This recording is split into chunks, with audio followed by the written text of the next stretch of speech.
Hi, I'm Tiffany Oshinsky, and this is Serving Pancakes with League One Volleyball. Over the next few episodes, we're going to follow Team USA's quest for gold at the Paris Olympics while also talking with talented people in and around volleyball and women's sports. Today's episode features not just one, but two former Olympic setters who won the bronze medal at the 2016 Rio Games, Carli Lloyd and Courtney Thompson.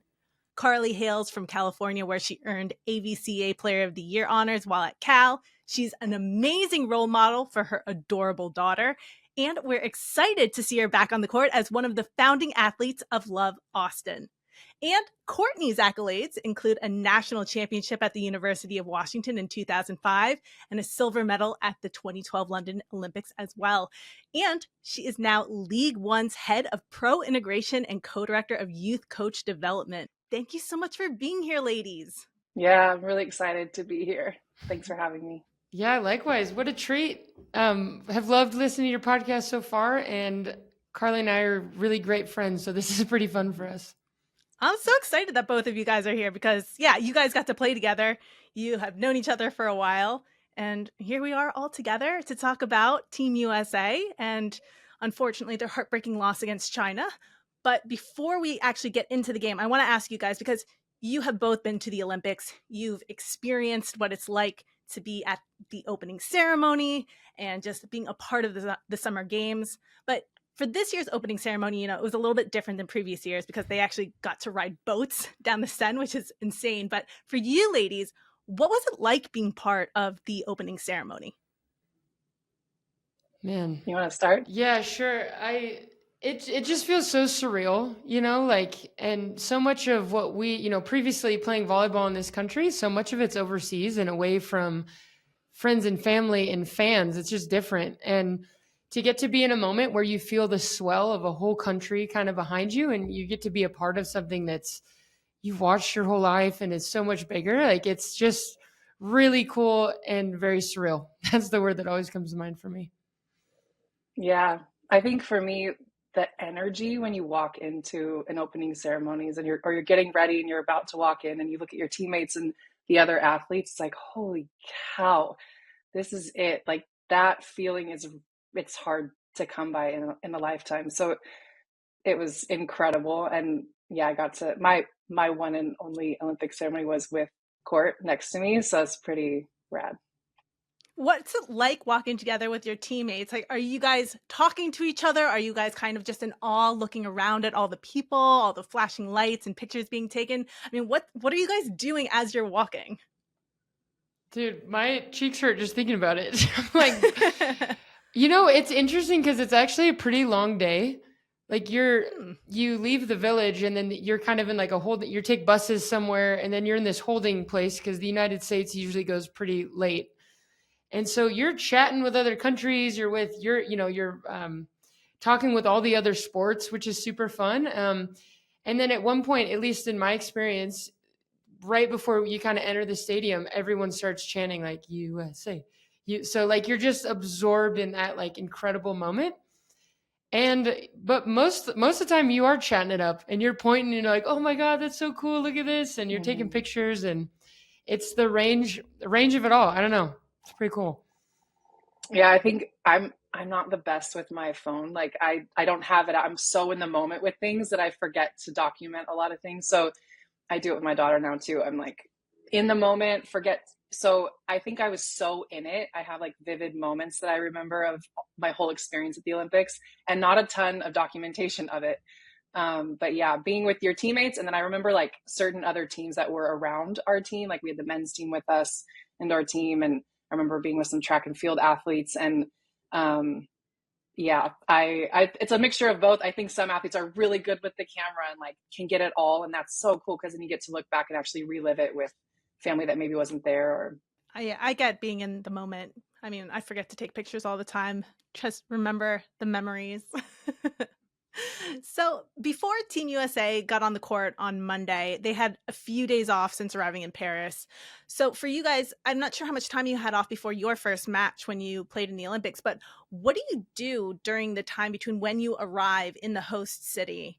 Is it a lot of practice, or is there sightseeing? Are you hanging out with other athletes? What do you guys do in between arrival and that first match? For me, I remember being in the gym practicing. I don't really remember much sightseeing. I think towards the end of the games, I think I got out once with a teammate and like walked around a little bit. So yeah, we spent a couple days in the village before we moved to a hotel in our experience. So we did a little bit of exploring in the village, and then we spent a lot of time practicing, getting ready for the time change adjustment and all of that. It was really about like getting situated and feeling good for that first serve. So yeah. Carli, do you remember the amphitheater we found on the walk? There was like 4 of us, and we were playing these stupid games, and we're just like, I think like there is so much training and there's so much like coordination because you have family there. Does everyone have tickets? You know, not everyone has traveled internationally, which is like a whole nother beast. So it's just like a lot in the Olympics. Like you're hyped, your family's hyped, there's more attention. So in my experience, it was super important to find like quiet moments with teammates and also by yourself. And it's hard because usually like in the village, you're with a roommate and you have a suite of like 6 people, you know, and we had a hotel in Rio, which is a little different, but even that, like, it's just, you know, every meal's with your teammates. And so I think it is important to find little moments where you can just fully recharge your battery because it's such a heightened experience. Speaking of family, Carli, I read that your mom had a really interesting arrival when she got to Rio. Can you share the story? Oh, I forgot about that. That's right. Oh my gosh. My mom arrived. My whole family was staying on one of the cruise ships. And they had dropped their bags and they literally had just made it in time to come to our first match. It was actually on my birthday on August 6th. We were going to play Puerto Rico, and I couldn't find my family in the stands. Come to find out, they had run in right before the match started and their planes had got delayed. They showed up late. My mom like dropped her bag at the cruise ship. And when they scanned it, they said that they saw what looked like a bomb in her suitcase. And so their solution to that, which it's funny when you hear after what it was, but I'll tell you that in a second. They put it on the end of a little boardwalk and they actually like put a little thing to blow it up and so my mom gets her suitcase back with half of her clothes like burned with holes in it. I didn't know. I know. But when they sent it through the scanner, it was a phone and connected to a charger that she had. I think it was a backup phone that she had brought with her just in case. And anyways, it was she ended up being on the news, and my teammates, I don't know if it was with you, Courtney, or someone else in the training room. And they were like, "Oh my God, Carli." And I was like, "Oh my God." And I'm still on the phone. They're like, "We were trying to protect you. We didn't want to tell you what's happening." And I was like, "Okay, this is like crazy. Are you guys okay? Is everything all right?" So yeah, that was the start to my mom's Olympic experience. I totally forgot about that. Yeah. So good. Yeah. I mean, I guess that's a good thing that you didn't hear. Yeah, I bet. And it's got to be a good thing that you didn't know this before your first game, because I'm sure that probably would have changed your mindset a little bit. So, you know, going into the first game, you guys play internationally all the time. You know, you used to play internationally when you were on the national team and everything. So do you guys have jitters when you go to that very first game at the Olympics? Or, you know, what is the mindset?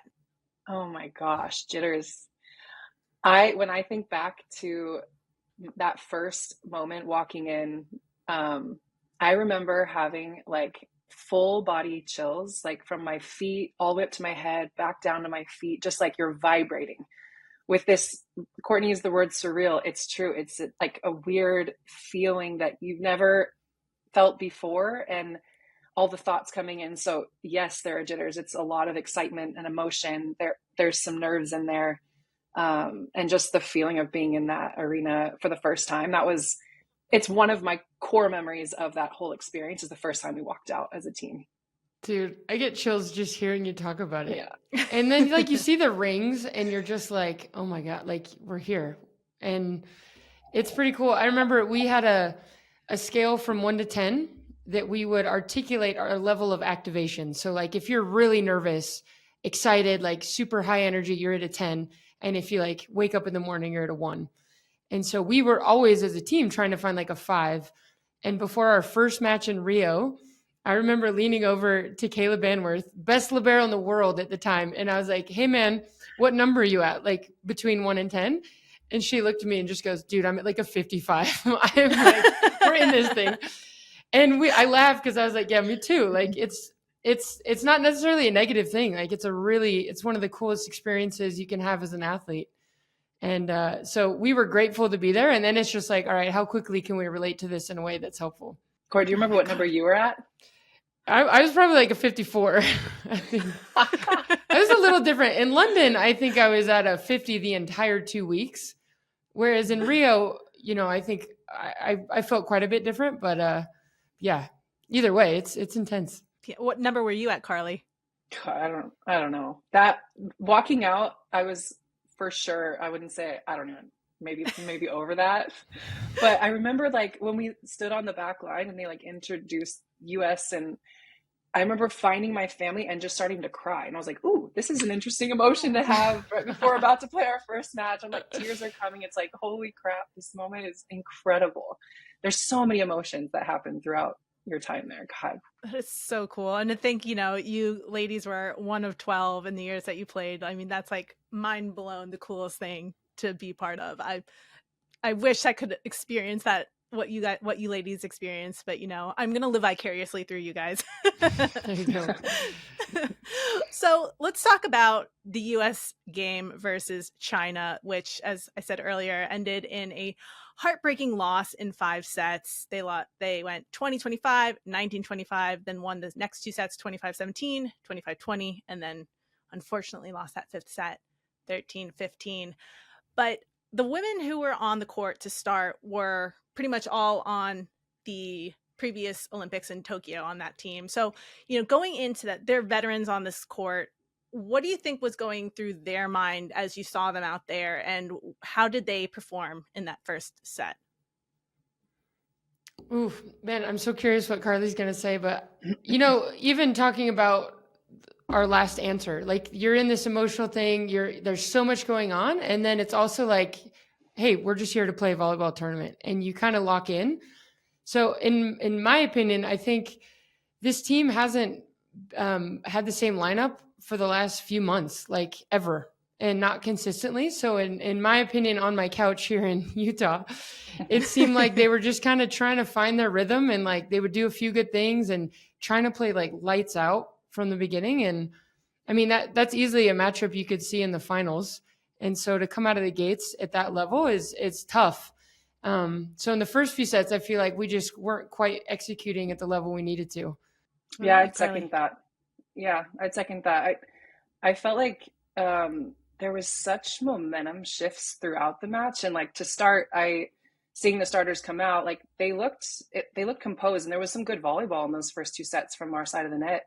I just think that China kind of found a rhythm early, and they have one player that was just really hard to stop. So there was I thought that there was some really incredible plays. Having that lefty out there on the outside, I was like, oh my gosh, that's tough to stop her, So, but I think that they came out doing good things. It's an Olympic level match. Like everyone's bringing everything they've got. And I think that the start of the match was just on one side, but it was such momentum shifts throughout the whole thing. So I saw great signs from both sides of the net the whole time. Now you two are both setters, and in the first 2 sets, they were playing with 2 setters on the court, right? Well, with Lauren Carlini being subbed in and Jordyn Poulter being subbed in, they were going back and forth.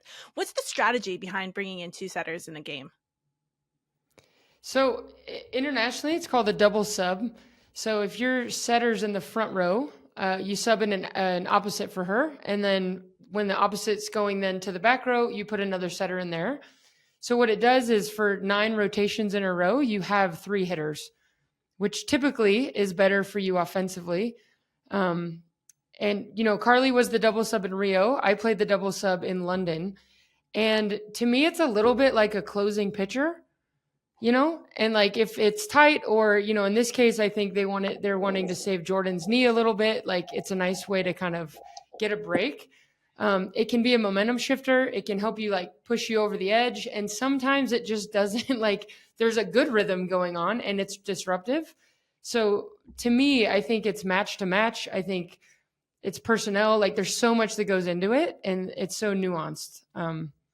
That's a great answer. That's perfect. And it sucks when you go in and then you don't score points and you come out and you're like, well, sorry guys, that was shitty. Yeah. You know, and then when you, Totally. it's just like, damn, you get 3 chances. And then, you know, when you go in and make a difference and it's additive. And so I'm sure the US will find the place for that. And sorry, I'm talking a lot, but I also want to say, you know, with Jordyn and Kelsey coming out and then, you know, Lauren and Courtney Thompson were in and then they didn't go in these kind of matches against the best in the world, you need everyone. Yeah. And on certain days it's certain people and tomorrow it could be different. And it's a beautiful thing about Team USA is that they're all in for, you know, whatever it takes. Actually, I want to go back real quick to pre-Olympics because I find this an interesting dynamic between the women on the team and any team in general that plays in sports, especially going to this Olympic level. I mean, the roster pre-Olympics is large. There's like 30 some girls on the team, but you're competing for 12 spots. So what is that like when you're competing against your teammates, but your teammates, right? You're trying to get one of those 12, but you want to be together. That's one of the hardest pieces, I think, of this whole experience as athletes. I've talked about this a lot. It's cool having Courtney here because Courtney was my idol. Like coming out of college, she was a little older than I was. I was like, I looked to her for how do I be a better leader, teammate. And then I got to play with her and I was playing with her for quite a few years before that roster was going to be announced. And over those years, our friendship just got closer and closer and closer. So we're competing for the same spot, but I care for her so much. And so we had to really work on having a supportive dynamic for one another. Like, hey, I want to bring my best so that I'm making you be your best. And that makes Team USA the best. And there's but it's hard because one of us is making rosters, one of us isn't. And how do you stay in it knowing like your dream could be affected by your one of your best friends making it over you? And so, and that's just our story. There's stories like that across the board.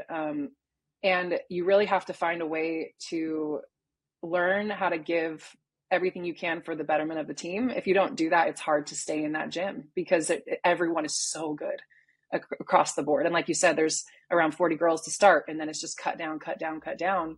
And I had been a part of a quad previously where I was, you know, one of those cut, and I was an alternate, and then come back and I was cut many times and I'm having to stay in it. And she's checking in on me, how you do. It's a grind for 4 years. And so when you do see those girls out there competing for one another and with one another, I mean, there's so much that goes on before those moments. And it's hard. It's a really hard thing to be in a situation like that. Well said. No, well said. I was thinking, you know, when they asked us to be on together, I was like, it's so cool because our story is so unique. And Carli really won the double sub spot in our Olympics. And I then became a serving sub. And yet, as she said, we're best friends. You know, and it was this like, okay, my role's shifting. But when I was watching opening ceremonies here a few days ago, I was super emotional, you know, and there's this gratitude, like, oh my God, I can't believe we got to go to, you know, we got to do that. And then you know, hearing people's stories, there's so many human stories that like no one will know, like this little nuance. And the fact that I got to go to London and Alicia didn't, and then she was the starter in Rio, and like, what that does to the fabric of a team can be really beautiful. And it can like accelerate so much of this effort. And it can also erode it if you don't handle it right. And so, yeah, there's just so much nuance in it all that it's really achy and it's really beautiful. And I think it plays into when you're there, like wanting to represent everyone that didn't get to end the story that way. And there's so many incredible women and incredible players that like are the 13th one, you know, and it's tough. I have Cor, I don't know if you know this story, but I have something. When I got called in for my meeting with Karch in June, he was announcing the team. He sat me down in his office and he's like, you're going to the Olympics. And I'm like a mess. I mean, it had been a grind for 4 years and I'm crying and I'm like so emotional. And I look at him and my first question was, what does this mean for Courtney? And he looked at me and he was like, wow, okay. And he told me that we were going to both be going. And I was like, oh my God. It was like I have the chills right now just sharing I didn't know that. It was a very emotional moment. And it shows you what, like, you can be competing with someone, but they mean so much to you. So yeah. That's Wow. amazing. It's really cool. Oh, that's so sweet. I'm like going to cry over that. As you said, like, Courtney was your hero, right? I mean, you have Jordyn Larson on the team who's in her 4th Olympics. And even the announcers were saying she's such a leader. When I got to interview her for this podcast, a few weeks ago, same thing. We talked about leadership, but I feel like having that leader and someone who has been through this and knows what they're doing and knows how to handle a team, I feel like it's so important for the fabric of the team. Yeah, it really is. And you can't fake that. Mm-hmm. I think that's the one thing also that kind of becomes heightened at the Olympics is the not even just the vets, because our team, the young athletes, I think, did this in Tokyo, but the people that can embody themselves in these charged moments and can, not be perfect, but just remain who they are, and become like a compass for other people that allows them to do the same. And I think that changes throughout the 2 weeks. It's part of, it's like playing. You're not always on and you don't always feel, but Jordyn Larson, man, she's earned it. And talk about someone that's been in so many tough moments, and I think being a fan's so fun now that I am one. Like, this is great. But when you're watching it, you're like, holy crap, how are they going to get out of this? And where most people would kind of lay down, and there's certain humans that just keep going when it doesn't look bright. And I think Jordyn Larson has done that in so many moments everywhere she's been. So it's pretty cool to see her impact. She started the match, she was in a couple more times towards the end, and Karch called her, for that last serving rotation, knowing like, hey, this is, we're calling experience right now. She's been in these moments before. She knows how to handle them. She can get her activation level to a place where it's actually going to work for the team. And that's shows you how steady and how experienced she is. She's, like Courtney said, she's been in so many of those moments. And I think having someone like that on the court or on the bench, doesn't matter, just on the team, that's someone you can look to for like strength and pull from throughout an Olympic experience. It's up and down. Their road just started and a little tough, but like it's a long way still. So that experience is key, I think. Good point. Can we talk about the second to last serve that she ripped? I was like, I was just going to say, I was watching that. I was like, oh my God, if that was me going in, I would have hit the net or I would have served it out. I would have been so stressed. As a serving sub, mad respect for the governor on that one. I was like, dude, that was awesome. I was thinking the exact same thing. I was just like, oh my gosh, it's match point and they're bringing her in and she's just crushed it over there. I was like, oh, that's why she's the governor, as you said. That's right. So going back to setting, so Jordyn Poulter ended up staying in as the setter the rest of the match after the first 2 sets. And as we talked about, she came back from a gnarly knee injury where she basically tore everything in there. So what do you have to say about Jordyn's performance? First of all, like the injury story and all of that goes into leading up to Olympics, I really feel that. I had a really similar story in a different injury, but I know the grind of having to stay in the rehab, stay in the long process of like what your dream could look like. And I think that shows right there a resiliency that like you want on your team. So there's something in there. When I watch Jordyn play, one thing that like stands out to me is just how composed she is all the time. She's very steady. You don't see a lot of dips and she's not that she gets super fire. She's just like very consistent. And I think that's really important to have in a setter. One thing that I was like madly impressed with today was her out of system setting, which a lot of people don't really see or understand, but being able to bump set a difficult transition ball and like locate it to the point where your attacker can actually see the court and get a good swing. That's huge in some of these long rallies with the best teams in the world. And she did it consistently really well over time. So that's something that I was like, okay. And she needs to be able to do that if she's maybe not as fast as she's used to being, or her knee doesn't feel 100%. Like she needs to be able to get to some of those balls and locate. And she did a really good job. I also think some of her decision-making was, I mean, she can set the ball anywhere from anywhere, which is really cool. And it's fun because it keeps you on your toes. Like, oh, where's she going to go next? What's she do? And sometimes like, oh, would I have done that? It's fun to watch her play. She's really physical. And so I feel for her in her journey back. I think it's really cool to see her out there. I hope that she can stay healthy throughout the 2 weeks. It's a long tournament. But yeah, I thought it was a solid performance for today's match. Yeah. Well said. I wish we were sitting next to each other watching. I think you're spot on. And I think she reminds me of you in that way, that she's so strong, where you both can make these sets that like very few setters in the world can. I like what you said stood out to me is like, as a setter, even if you make the right choice, you know, China's so good. And even or if it's the wrong choice or a tough set and they make a great play, as a setter, it's so easy to kind of get in that narrative and like, oh shit, now we gotta. And I thought Jordyn responded really well when there were plays or sets or choices that she probably wanted back. But like, I think similar to the whole team, towards the end, it was like, okay, this is what's possible for these guys, you know, and it kind of reflected in her also, as well as, yeah, all 6 of them kind of finding their rhythm. Yeah, I feel like also, even for those offsets, I mean, Annie Drews was unbelievable. Was watching her, like, even if a set was off the net, if it was a back row set, if it was, she just crushed the ball. I couldn't believe it. I was like, I knew Annie was good. I've watched her play multiple times, but I thought she brought it to a different level. Am I wrong? No, she was phenomenal. And like, there's something too of these, like, you know, every point's the same. It's counted the same. But when you're in like a tough rally in transition, like Carli said, it's out of system and someone flings it up and you take like a rip and score, something happens to the team. And Annie took so many tough swings like that. So I was really impressed. There's something about that happening, like a tough out of system swing where you actually rip it and you get the point.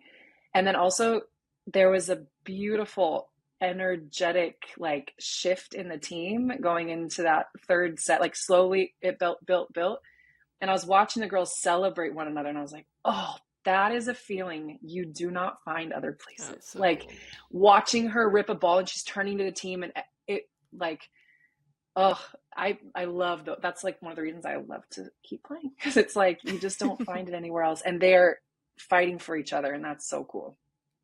Oh my God, I was watching the game with my husband and he was like, she's so happy. No matter what she does, she's so happy. And I was like, well, you gotta have that good attitude. Yeah, she is. And I was like, you know, have that positive attitude the whole time will totally help keep you going and keep ripping it and just crushing it.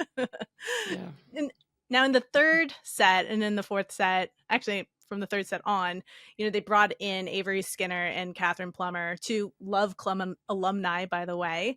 But what did they bring to the game? Because this is their first Olympics. I saw a little bit of a hunger. It seemed like it didn't, if you were just watching and you didn't know that, you wouldn't have thought like, oh, they look like this is their first go. Like I saw they were like, they wanted the ball. Avery took some crazy swings right off the bench. I was like, whoa, she is ready. Like that is really cool. When you have someone that's coming in off the bench and right away steps in and says like, hey, give me the ball, I'm going to take a rip. That gave the entire team a boost. You could see it, you could feel it. The shift was pretty intense and fast and it stayed. They kept that fire for those last 3 sets. I've seen Catherine play more than Avery just in overseas stuff.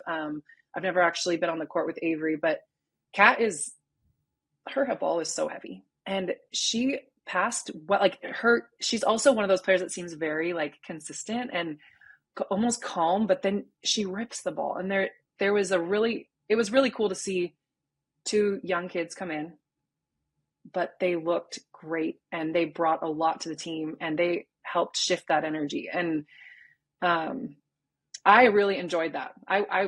You never know what to expect in a match. There's so many things that can happen. And I thought that was really cool that both of them came on the court and just balled out. They really did. I'm getting like fired up every time you talk, Carli. Yeah, that's right. Let's start the next game right now. Let's go. Damn it. I can't believe I'm retired. They played so well. I love the word you said, hungry. They came in and they're just like, let's go. Like we're competing. And of all the things of the Olympics, the best part is you're competing with the best people in the world and you want them to play well and then you want to ball out. And they came in like, that's so impressive to do that, especially in your first game. And to me, I feel like they're just unlocking like the potential of this team. I think we can do it in this 2 weeks and it'll be really exciting for us all to watch them like get closer to that. But for sure, those 2 are going to be a big part of it. I mean, there's obviously so many girls on this team that I want to talk about. I mean, Justine Wong-Orantes, they kept on saying how she was like a middle linebacker on the court, and I was like, oh, as a former libero, I'm like, she's my idol. That girl can move and she can read a ball, she can read the game like no other. She's amazing. Haley Washington and Chiaka, I mean, like watching those two get up there and just crush the ball too. I mean, what was the moment or multiple moments that really stood out to you over this entire set, or this entire match, I should say? I think seeing the energy shift in the third was like, I was like, oh, you could feel it, you could see it happening.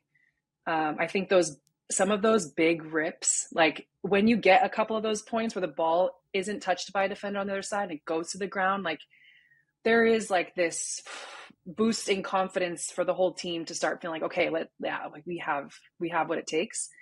That was one of them. I also was really impressed. I don't remember when it was, but I think Haley went back to serve a couple times and went on 4 or 5 point runs that were crucial. A few times. And to do that consistently is hard.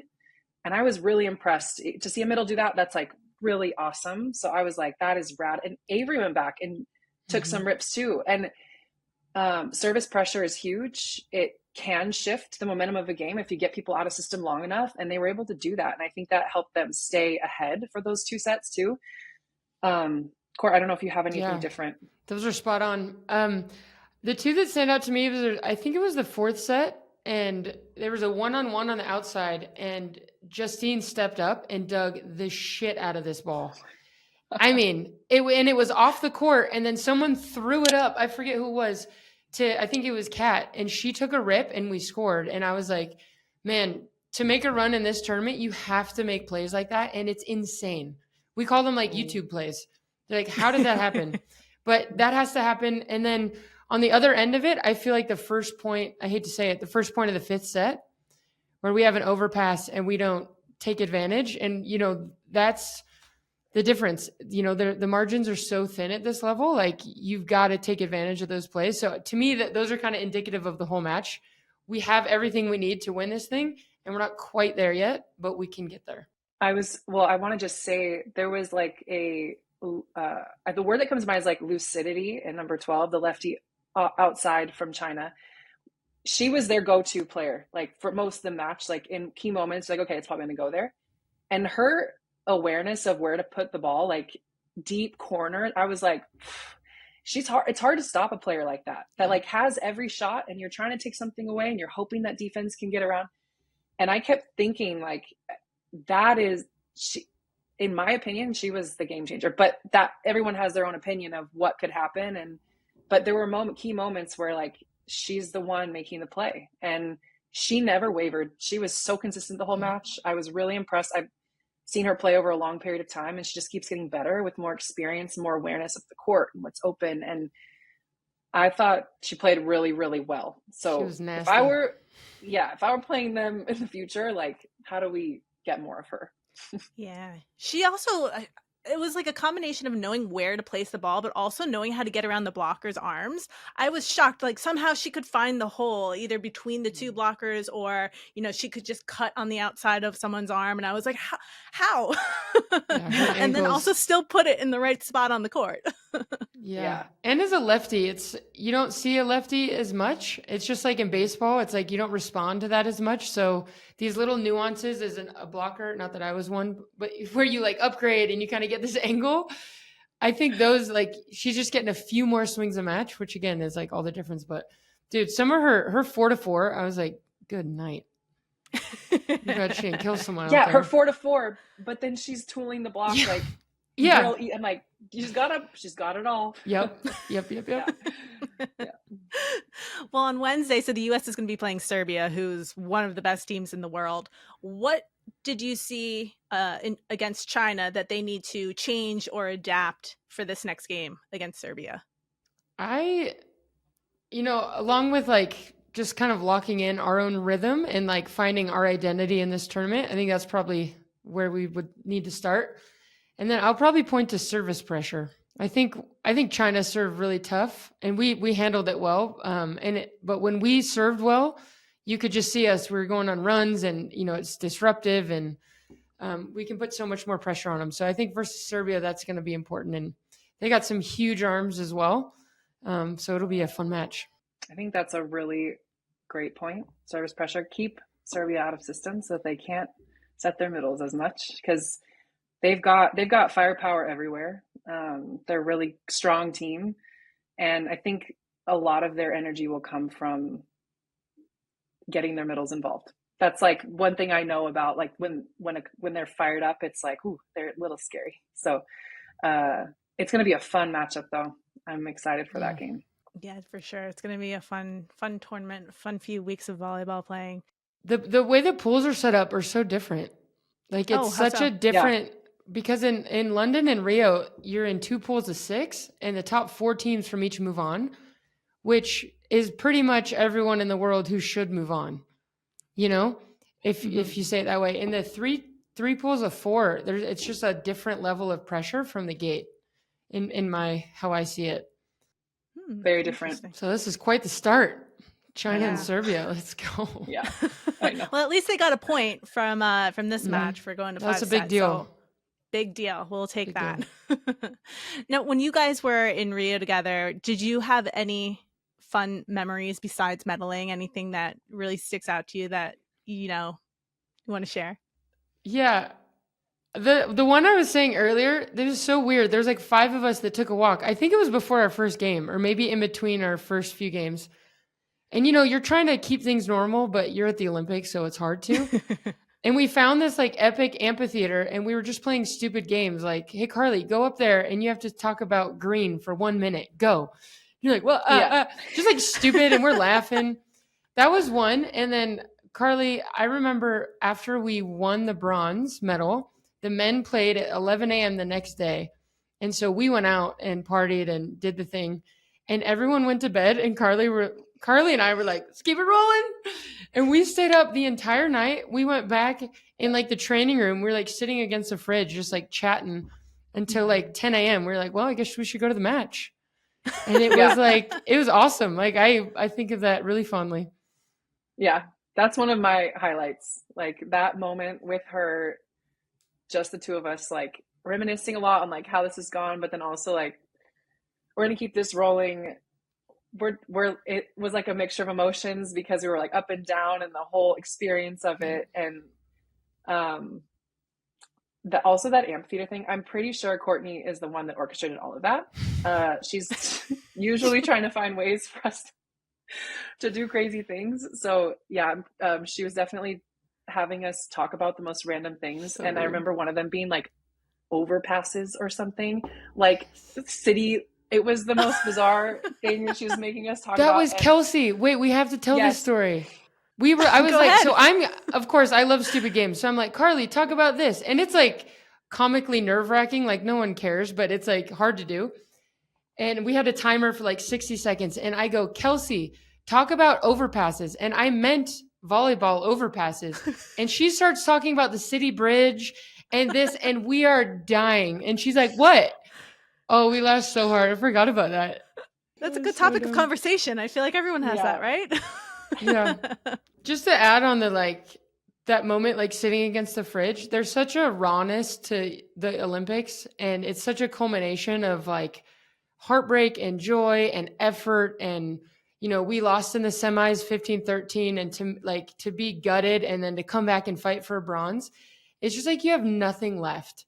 And it's such a cool place to connect from. And of course, we're best friends now, and we were best friends then. And to get to do that with people that you care about is like so cool. And to just, I don't know, love each other through all of those ups and downs is pretty special. So I feel very grateful. Tiffany, you talked about like moments that you remember from the Olympics. Like, unfortunately, sometimes you remember the low moments more than the high moments throughout your career. And one of the most like deeply rooted moments in me is that coming back from that loss, because we went in like wanting and really hungry for a gold medal. And we were ranked first in the world at the time. And there was a lot like there for us. So when we lost, it was like, okay, we don't get to achieve that goal any longer. What does it look like now? And having to turn around and do that was really hard for everyone. And I remember like shedding a lot of tears in that like 24-hour period post match. And the thing that I look back on is like, I'm so grateful that I'm a part of a sport where you can sit in it with your teammates and you're not a, you know, a individual sport athlete where you're like just in it by yourself. And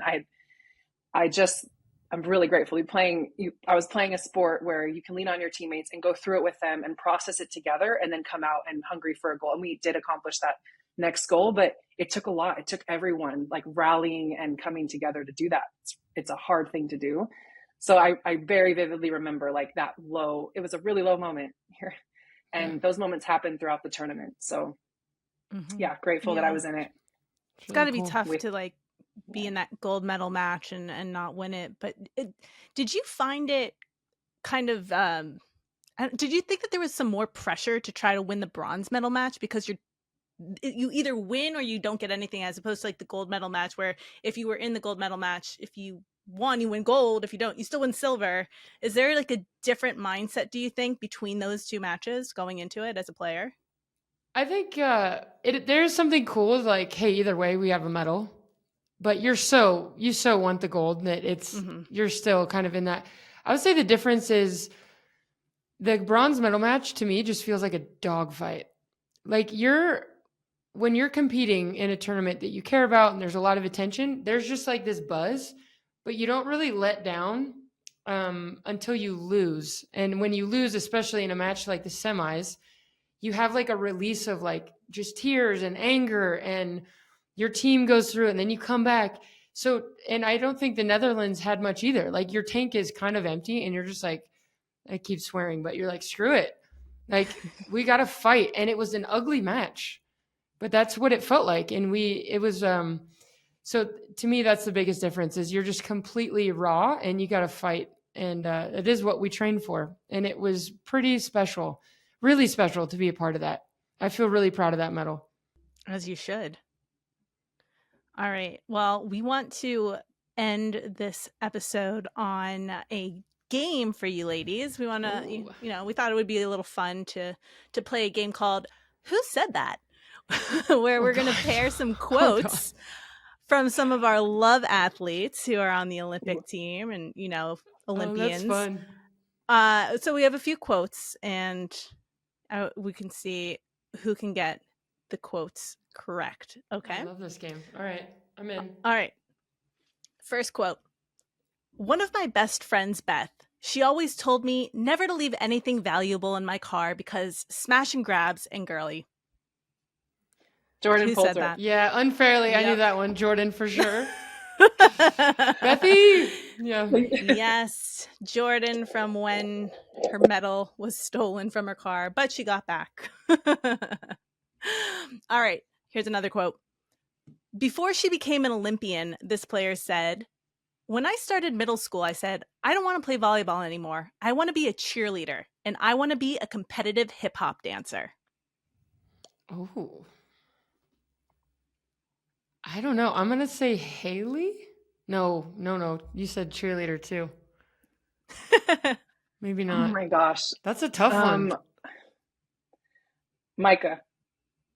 No. Oof. I'll stick with my original, but I think I'm wrong. 2 X's for both of you. It is Justine? Annie Drews. Oh. Wow. Hip hop. That's a funny. All right, Annie. Yeah. I'm glad she came to volleyball though, because otherwise we'd miss those like sick hits. All right, next one. I'm thinking about starting a dog walking business in Madison when I get there. Just putting that out there. For anyone's dogs who need to be walked or watched or fed or played with, hit me up. Lauren. Yeah, we know this one. Lauren. Yes, Lauren. Good. Well done. Well done. All right, next one. I like that was one thing that I had to really overcome is, the height and the disadvantage that I had. This one's kind of easy. It's got to be Justine, right? Yeah. Mm-hmm. Yeah. As a fellow shorty. That's right. Understand. Relatable for some of us in the room.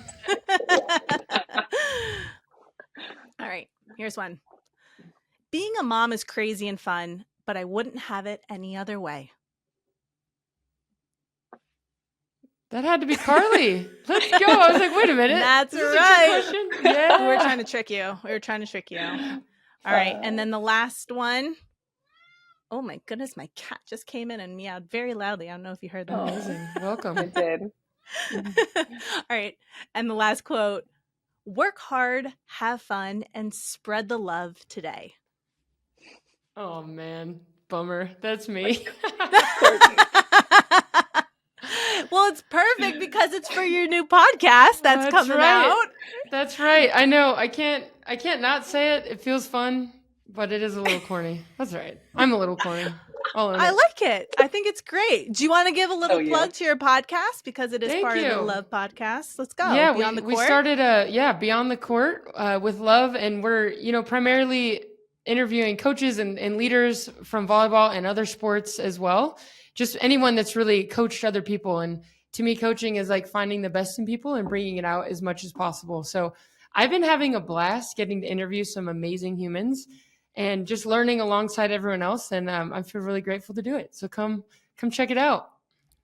I love it so much. And we also have another exciting thing going on with Love that we just want to, give a little shout out to, which is going to be like this Volleyball 101 with Kayla Stapleton, who played college volleyball at San Diego and professionally overseas for 3 years, and Devin Newberry, who played beach volleyball for UCLA. And they're going to be posting Volleyball 101 to our social channels at Love to help those who are new to volleyball, with the rules, positions, and everything in between. So, for everyone listening, make sure you follow those as well. So you know what's going on in these Olympics and when the season starts for Love. Well, thank you, ladies, so much for coming on and talking about USA China. We'll be wishing the ladies a lot of good luck and positive vibes as the tournament continues. And thank you so much. Amazing. Thanks for having Tiffany. us. Thanks for watching Serving Pancakes. Don't forget to subscribe and hit the like button. You can also listen to the podcast version on the iHeartRadio app or wherever you get your podcasts.